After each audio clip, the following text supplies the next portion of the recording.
أهلا وسهلا ومرحبا بكم حبيباتي، إن شاء الله تكونوا كامل بخير وعلى خير. مرحبا بكم في فيديو جديد ووصفة جديدة. اليوم إن شاء الله راح نشارك معكم طبق رمضاني بامتياز، وهذا الطبق يوالم شهر رمضان. شوفوا بنته روعة وتاني مقاديره سهلة وكاينة في كل بيت. نروحوا مباشرة للوصفة، نبداو على بركة الله. هنايا كان عندي نص راس تاع الشوفلار، غسلته وقطعته وراح نضيف له شوية تاع الملح ونخليه يفور حتى يطيب لي هذاك الشوفلار. نتوما لا مداري تغلوا الشوفلار يعني تقدروا تغلوه. من جهه واحده اخرى في كيكوطه درت شويه تاع الزيت، درت شويه تاع السمن. هنايا السمن خواتاتي تاني يعطيكم بنه هايله. ميم لاصوص ولا المرقه تاع الحمص تجي ميدمه. درت هنايا كالكاسه تاع الدجاج وغادي نقليها مليح، ودرت ثاني حبه تاع البصل متوسطه وضفت نصف ملعقه تاع الملح. هنايا خواتاتي المقطع تحذف لي للاسف، راه عندي بروبليم مع التليفون.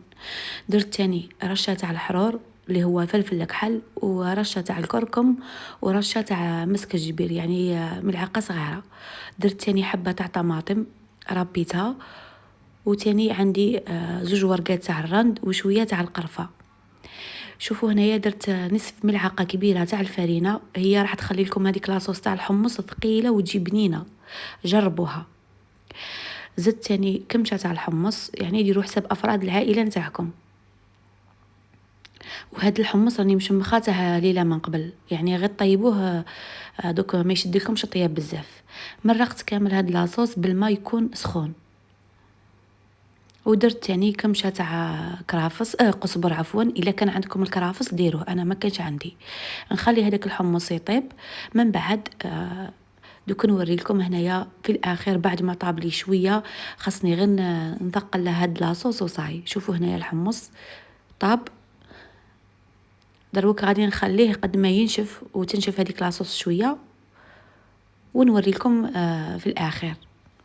بعد ما طاب لي هذاك الشوفلار نحيته من هذاك الكسكس، خلوه يقطر مليح من هذاك الماء اللي فيه. من بعد عاد هكا ضيفوا له المكونات.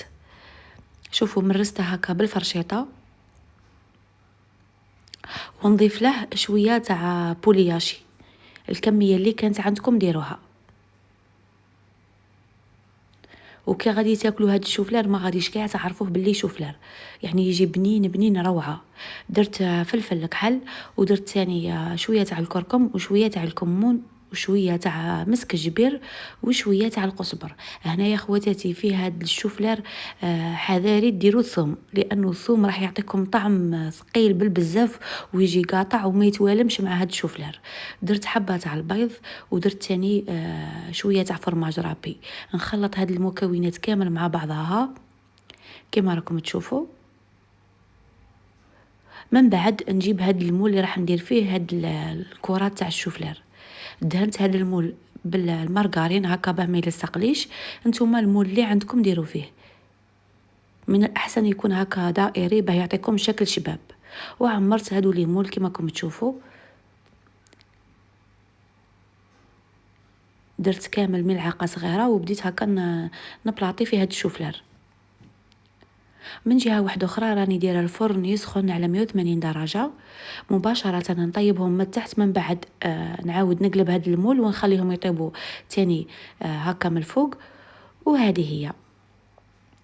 شوفوا هنايا الشوفلار بعد ما ثقالت هذيك لاصوص، شوفوا كيفاه جا خاطر روعه. خاصه كي ديروا له هذيك الملعقه تاع الفرينه يجيكم كيما هاك. ميم يعني لاصوص تاع الحمص راها باينه.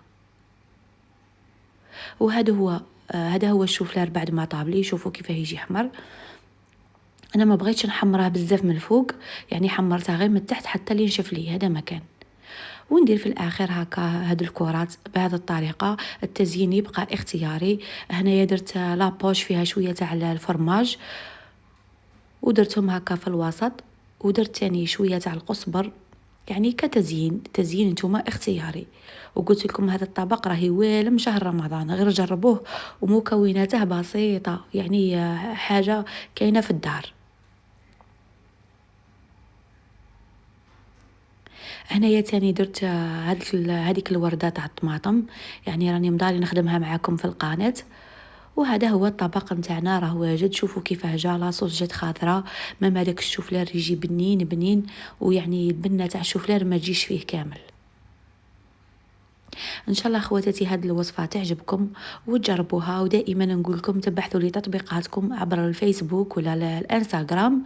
ومع ليا نقول لكم حبيبه قلبي، تهلاو في رواحكم، وفي امان الله، وفي وصفه جديده ان شاء الله.